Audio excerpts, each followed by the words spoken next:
ल हेर्नुहोस्, यो सुरुङ मार्गबाट निस्किने बाटो हो। आज चाहिँ म यतातिर घुम्न आएको छु। ल हेर्नुहोस् सबैजना साथीहरू, कस्तो सुन्दर छ यो। यसो हेर्दा झट्ट हेर्दा विदेश जस्तै देखिने ठाउँ है हजुरहरू। ल विदेशको रोड जस्तै देखिन्छ। सुरुङ मार्ग नचलेर यो रोड खाली छ। ल हेर्नुहोस्, नाचे पनि हुन्छ, गीत गाए पनि हुन्छ।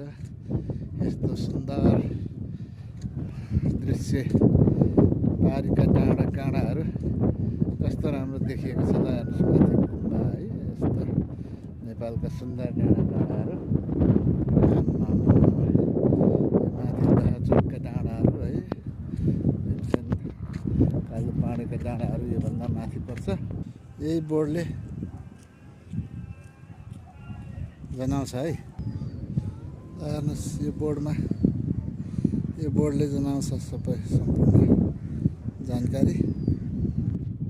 यहाँनिर यस्तो छ, यो चाहिँ कुन कता जाने भनेर राम्ररी बुझ्नु जरुरी छ। No enter.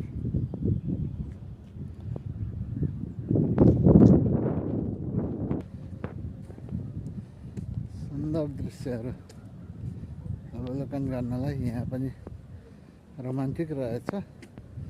म आज यसरी घुमेर रमाउँदैछु। जय होस्। हेर्नुहोस् यो कलङ्की नौबिसेको अन्डरपासको बाटो हो। रमाइलो छ कलङ्की अन्डरपास वे। यो चाहिँ नेपालको पहिलो सुरुङ मार्ग नौबिसे निक्लिने अन्डरपास जाने बाटो हो यो। कलङ्की हो, यस्तो बनाइएको छ।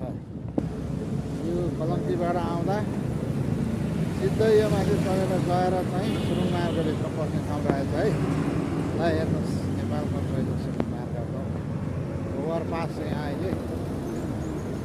कति चन्द्रगिरीतिरको डाँडाहरू कति सुन्दर छ हेर्नुहोस्। त्यो देश डाँडाले भरिएको।